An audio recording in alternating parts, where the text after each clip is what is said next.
Ya. Assalamualaikum Dokter Aisyah, cucu kami laki-laki umur 3 tahun, akhir-akhir ini suka melempar barang. Umur berapa tadi? 3 tahun? 3 tahun? 3 tahun, iya Bu. Laki-laki? Laki-laki, sering melempar barang yang dipegang, kenapa ya Dok?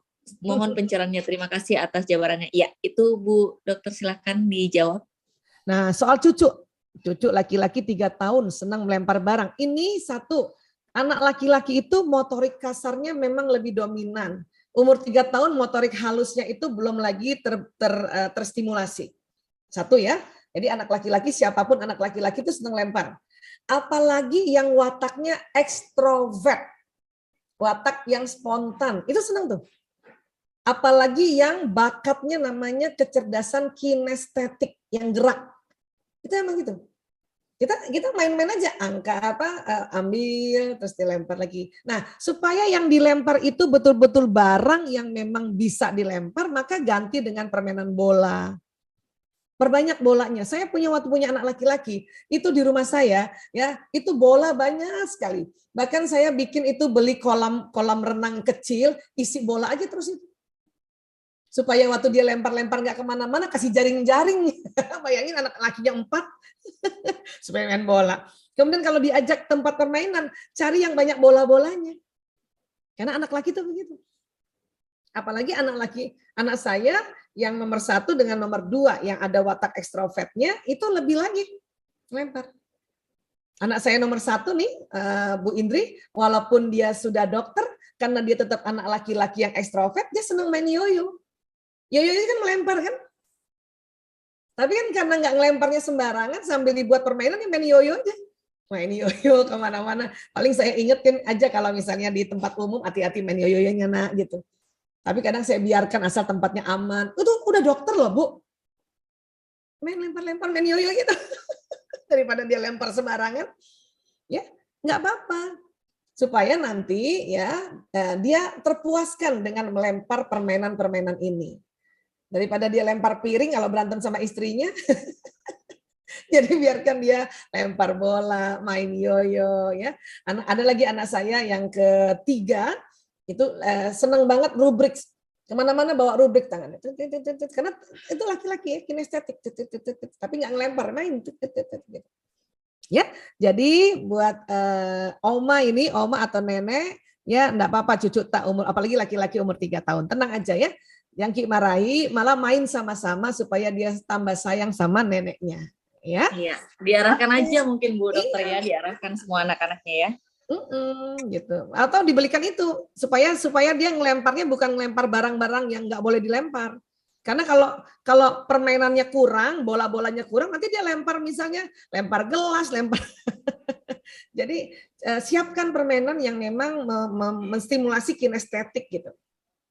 Ya, betul. Assalamualaikum warahmatullahi wabarakatuh, Dokter. Waalaikumsalam warahmatullahi wabarakatuh. Terima kasih atas kesempatannya ini, Dokter, bisa bertanya langsung. Ya. Sebetulnya banyak yang ingin saya tanyakan, Dokter. Cuman mungkin yang pertama itu saya kan ibu dari 3 anak, Dokter. Saya bekerja, kebetulan suami saya juga bekerja, tapi suami lebih banyak di rumah bekerjanya. Jadi alhamdulillah interaksi antara kami sebagai orang tua itu cukuplah, antara kepada ayah dengan ibu cukup. Tidak ada maksudnya pendidikan orang tua itu, menjadi orang tua itu kan selalu belajar, Dokter. Iya, apakah kita sudah tepat dalam mendidik anak atau belum. Menurut Dokter, bagaimana sih cara kita mengevaluasi apakah didikan yang kita berikan kepada anak di rumah itu sudah tepat atau belum, untuk memberi kita sebagai orang tua kita apa yang perlu kita perbaiki dari didikan kita gitu. Iya. Mungkin itu saja, Dokter. Indikator evaluasi ya. Iya. Kalau mengevaluasi gampang, lihat aja pertumbuhan anak, baik fisik maupun mentalnya. Bagaimana dia punya fisik ya, bukan berarti harus besar gemuk ya, tetapi lincah, semangat gitu kan. Terus lebih sering tersenyum, lebih sering senang itu. Tapi bukan berarti anak-anak 24 jam kali 7 hari harus gembira terus. Ya. Tapi lebih seringnya dia gembira. Pun kalau sedih, kemudian dia mau ngobrol sama bundanya atau ayahnya, itu indikator bahwa itu ya sudah berhasil. Tinggal diterusin aja gitu. Ya. Pada saat anak sedih kita temani. Kalau Bunda tadi alhamdulillah ya, Bunda kerja di luar, suami bekerja tetapi di dalam, itu bagus ya. Sehingga ayahnya yang temani dulu sebentar, kan anak-anak cuma sebentar aja mau ditemanin. Ya. Habis itu dia gembira lagi, dia main lagi. Itu berarti berhasil gitu. Tinggal ya, karena keberhasilan itu bukan misalnya dilihat sampai nanti dia jadi insinyur, nanti dia, bukan itu. Keseharian bagaimana perkembangan fisiknya, terus terutama itu tadi semangat, ya semangat.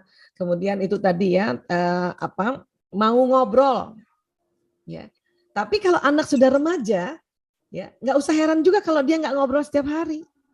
Karena anak kalau sudah mulai remaja itu nggak akan ngomong juga setiap hari. Ada waktu-waktu yang kita berikan namanya private time buat dia. Karena dia sudah mulai ada urusannya sendiri, ada kesenangannya sendiri gitu. Ya.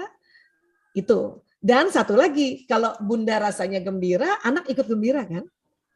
Ya Bunda Abrar aja bikin gimana caranya gembira. Dari kantor capek, mau sampai rumah, dalam perjalanan kantor ke rumah, ibu istighfar. Buang, tarik nafas, buang. Terus bilang, ya Allah, saya gembira ketemu anakku, ya Allah. Saya gembira ketemu suamiku, ya Allah. Gitu. Itu namanya mind setting. Karena mind setting ini di settingnya dengan ucapan. Gitu. Dan jauhi berita-berita yang buruk. Ibu-ibu banyak banget sering baca-baca hoax, baca-baca berita yang buruk-buruk lah. Nanti itu jadi buruk. Ya, kalau mau tahu berita misalnya tentang bahaya narkoba ya 1 kali aja. Bahaya LGBT 1 kali aja.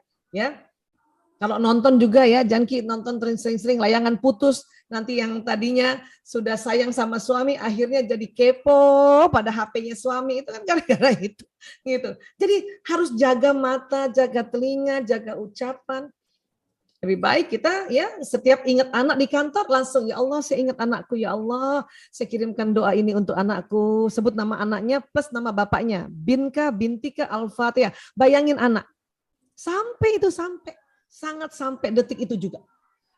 Ya, tapi nggak usah juga kita telepon, nak, kau rasa ibumu doakan Ki? Nggak usah juga ngomong gitu. Kita jadi orang tua, jadi ibu, janganlah jadi ibu terlalu kepo. Itu nyusahin anak kalau terlalu kepo. Dikit-dikit nanya, ya. Dan kalau lagi telepon anak dari kantor, ya tolong tidak terus-terusan ngomong, ya, udah kerjain PR, udah bikin tugas, itu anak nggak suka. Coba tanya, lagi main apa?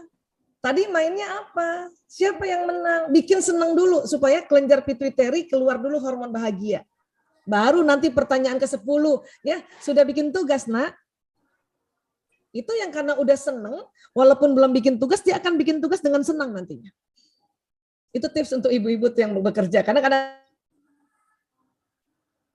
ibu yang bekerja kan ketakutan tugas belum beres ke apa. Jadi tanyanya, sehingga anak-anak setiap ditelepon ibunya udah malas. Mama aku telepon, pasti tanya tugas ini, pasti tanya PR ini. Malas deh, nggak mau keangkat. Gitu.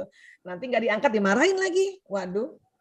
Makanya supaya anak mau ngangkat telepon ibunya, maka tanya permainan. Bahkan udah gede pula, anak saya udah gede-gede, nggak pernah saya tanya tugas, udah mahasiswa saya tanya, tadi ngapain aja lah, main apa? Ya, main apa? Siapa yang menang gitu. Oke? Ya, barakallahu fiik, insyaallah.